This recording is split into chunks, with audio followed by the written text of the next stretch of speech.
मैं राजीव प्रियदर्शनम, व्याख्याता शिक्षा संकाय बहरागोड़ा कॉलेज बहरागोड़ा। आज मैं बीएड सेम थर्ड के बच्चों को ईपीसी में एक टॉपिक है जो पढ़ाना चाहता हूँ, वह है पूर्वाग्रह। पूर्वाग्रह का तात्पर्य होता है प्रीजुडाइस, यानी किसी के प्रति नकारात्मक।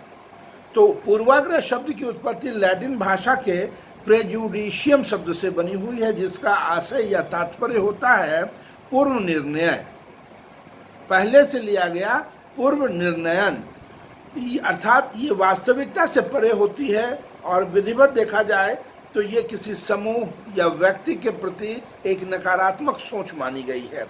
बैरन महोदय ने कहा था कि किसी अन्य समूह के सदस्यों के प्रति नकारात्मक दृष्टिकोण ही पूर्वाग्रह कहलाते हैं। मतलब आप उनके प्रति उनके प्रति आप अपनी अच्छी भावना नहीं रखते हैं। आल्पोर्ट महोदय ने भी यही कहा था कि यह एक ऐसा विरोधी तत्व है जो दोषपूर्ण एवं बिना सोचे समझे सामान्यकरण पर आधारित होती है। कहने का तात्पर्य यह है कि ये अनुभूति द्वारा व्यक्त की जाती है या इनकी अभिव्यक्ति होती है। शेरिफ महोदय ने भी यही कहा है कि किसी समूह के प्रति आपकी जो दृष्टिकोण है वो उतनी अच्छी नहीं रहती है, नकारात्मक होती है। तो ये देखा जाए कि विभिन्न विद्वानों ने जो मत दिया है उसमें हमने माना है कि पूर्वाग्रहित मत जो होते हैं वो निर्णय या अभिवृत्ति जो होती है, जो लिया गया है, जो नकारात्मक दृष्टिकोण में आता है, उसको हम लोग पूर्वाग्रह कहते हैं। अब देखिए इसकी विशेषताओं में क्या होगा। सबसे पहले कि ये तार्किकता का अभाव होता है। नंबर 1 तार्किकता का अभाव, दूसरा न्याय का अभाव, तीसरा मानवता का अभाव, चौथा पूर्वाग्रह जो होता है वो नकारात्मक होता है, पांचवा दोषपूर्ण सामान्यीकरण, छठा सत्यता का अभाव, सातवां पूर्वाग्रह कहीं से अर्जित किए जाते हैं और आठवां पूर्वाग्रह भावनात्मक होते हैं। तो नंबर 1 इसकी जो विशेषता है तार्किकता का अभाव।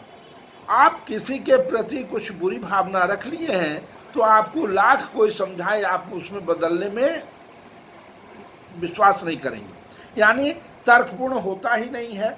ये कठोर और दृढ़ होते हैं, जो हमने निश्चय कर लिया वो होना ही है, चाहे जो हो, है कि नहीं।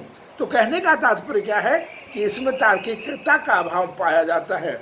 दूसरी बात जब है कि न्याय का अभाव, स्वाभाविक रूप से अगर किसी के प्रति हमारे मन में मैल या बुरी भावना है तो वहाँ तो हम जस्टिस कर ही नहीं पाएंगे। तीसरा मानवता का अभाव, जब हम मुझ में ही इतना दोष है तो हम मानवता की सेवा क्या कर पाएंगे, वहाँ तो मानवता का अभाव हो जाता है। और चौथी बात है कि पूर्वाग्रह नकारात्मक होते हैं। स्वाभाविक है, क्योंकि साधारण जिसके प्रति हमारे मन में बैर आ गया उसके प्रति हम भला क्यों सोचेंगे। देखिए सत्य और असत्य के बीच में यही प्रतिद्वंदिता होती है, सत्य क्या है असत्य क्या है।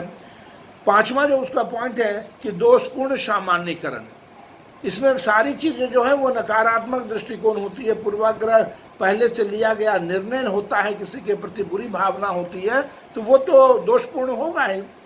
छठी बात है सत्यता का अभाव। अब किसी ने कुछ कह दिया, उसकी बातों पर हम विश्वास कर लें तो उसमें तो सत्य का अभाव तो माना ही गया है कि नहीं। देखिए जो निंदा है, शिकायत है वगैरह वगैरह, उसमें तो सत्यता का अभाव शायद रहता ही है और लोग उसी को सत्य मान करके आमने सामने वाले को थोड़ी सी दिक्कत हो जाती है। देन सातवां जो उसमें पॉइंट है वो पूर्वाग्रह अर्जित होते हैं। किसी ने अगर आपके सामने शिकायत कर दी है तो आपको लगेगा कि वो व्यक्ति ऐसा है ऐसा है ऐसा है, तो उनके प्रति हमारी जो भावना होती है वो बुरी होती है। और जो आठवां पॉइंट है पूर्वाग्रह भावनात्मक होते हैं, यानी वो इमोशन से जुड़े होते हैं।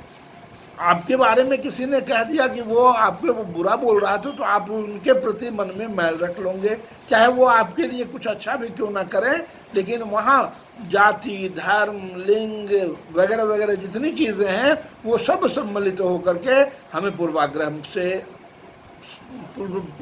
में सम्मिलित होने के लिए आमादा होता है। कहने का तात्पर्य है कि हम जो प्रिजुडाइस करते हैं, यानी किसी के प्रति बैर मन में लाते हैं, वो एक बुरी सोच है। और कहा गया है कि मनुष्य एक सामाजिक प्राणी है और समाज में रहना, रहन सहन, खान पान, बोल चाल वो बहुत मायने रखता है। इसलिए हमें प्रिजुडाइज से हट के रहना चाहिए ताकि हम देश और समाज का कल्याण कर सकें। नमस्कार।